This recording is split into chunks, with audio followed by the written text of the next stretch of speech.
Someone once said that if you dig deep enough anywhere, you will find threads that lead directly to great happenings on the world stage.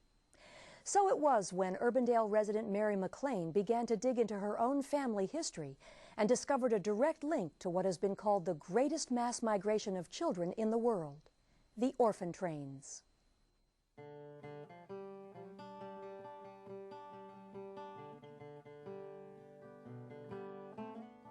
Mary, where does the story of the orphan trains begin? It began in 1854. It was a time that a lot of immigrants were coming into our country. A young minister, Reverend Brace, was concerned about, especially about the homeless children that were on the streets of New York City. At that time, there were about 30,000 homeless children. What were the primary destinations for the trains? They went to every state in the Union that was in the Union at that time. But the greatest number of these children came to what I call breadbasket of America. And I was one of those states, and it's been estimated that Iowa took 20,000 of these children. And how old were the children? What was the age range? From infants to 16 years old. What got you interested in this whole topic? Because my mother was an orphan train rider. She rode the train with two of her sisters. When my mother was going to move out of the state of Iowa in about 1958, she gave me the three little dresses that she had worn while she was on the train. Although I did not know for sure when I took these that was what these were. I was almost sure, but I wasn't until I did a little research that I knew that, yes, these were the three little dresses. But she didn't say to you, there's a piece of my history that you should know? And she didn't say anything about the orphan train, just said, handed me the cardboard box and said, I want you to have these. So these little dresses were really the key to your beginning your research, weren't they? Yes, because if these hadn't been hanging in this bedroom when we had company, and a cousin of my husband's inquired about them, and then he helped me get started with the research. And how did you definitively know then that she had been on the orphan train? Well, there was a picture in the bottom of this box, and here on the back side of the picture, in my mother's handwriting, was written that one of the women in the picture was her birth mother, and another woman in the picture was her birth grandmother. And I always knew that the lady that I knew as Grandma Jorgensen was my mother's adopted mother. I knew she'd ridden a train from New York City. I knew she was born in New York. And I knew she had sisters. But that was all I knew. I also knew that after my mother had rode the train, she never saw any of her family again.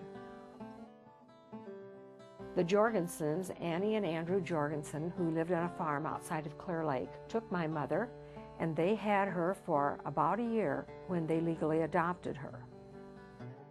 Help us understand why a person would keep that story. They had no control over their lives. Why would they keep that story private and secret? You have to think about the time in history that this was, because that was a time when family secrets were family secrets, and things were not discussed outside of the home. The other thing was that it was a stigma to be an orphan, and it was even worse to be an orphan train rider orphan. And what kind of life did she have with this adoptive family? Well, she told me as I grew up, but this was not discussed at any length. It was just little bits and things that she would tell once in a while. And of course, this added to my information too. She said that they took her for the work she could do.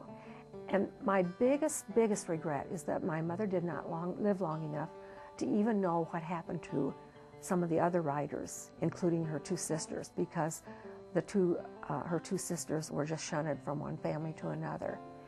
One sister was 2 years in one home, and that was the longest either one of them were in one place. And is that the way it went? Some people had good experiences and some just terrible? Yes, that's right. Some of them, some of the children were just simply taken for the work they could do, and some of the children were beaten. A lot of the boys ran away simply because they could not take the treatment that they were receiving.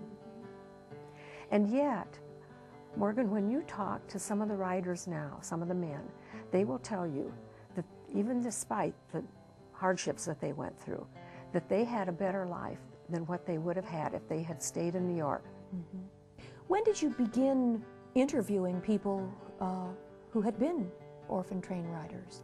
When we would go to these national reunions, and then about 11 years ago, Dick and I started the Iowa Orphan Train reunion, which we've held yearly since then, and we've met some riders that have come to that had never come to a national organization, and we got to hear their stories too.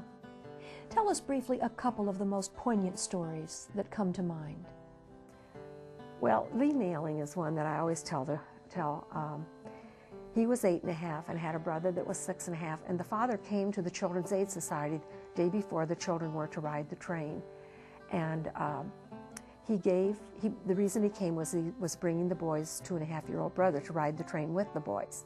And when they got to the first stop, his little brother was one of the first children chosen. And Lee, who passed away 2 years ago, told me at that time that he said, "I can still hear in my mind the voice of my little brother shouting as the man carried him out the door to take him home, 'I want me brothers, I want me brothers.'" Yeah. What kinds of things have you learned since you've had the reunions, just in terms of the history itself that you didn't know beforehand? I guess I've learned that people can survive, really survive a lot. And I also learned that some of these people became famous people. One person was governor of Alaska. Another was governor of Ohio. And despite all the things that they had gone through and all the adversities in their lives, they made something of themselves.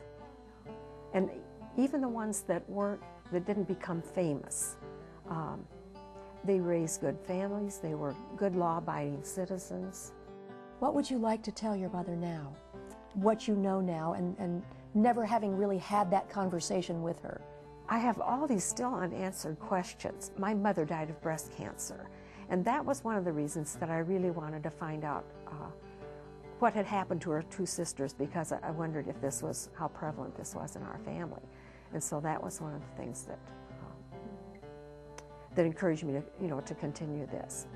But I'd love to know what memories she and her sisters have of the orphan train ride.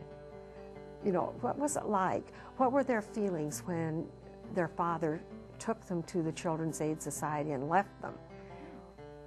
Those kind of questions. Yes, I mean, does it make you feel sad that she kept all that to herself? Yes, it does, yeah. Yeah. Well, what has it meant in your life to put these pieces together about your mother and her life, and to know that you have that history, essentially? It's really given me a great sense of satisfaction. I just hope every time I go out, Mother isn't up in heaven saying, "Oh, dear God, there goes that child of mine telling the story I tried to keep a secret." But I'm sure when I get up there and can be with her, she'll understand. It's really given me a sense of doing something not only for her, but letting the United States, the citizens of the United States, know what happened to some of these children. And that it affected a lot of lives. lives. Yes, it wasn't, that's right. And not only the lives of the children, but the lives of their descendants also.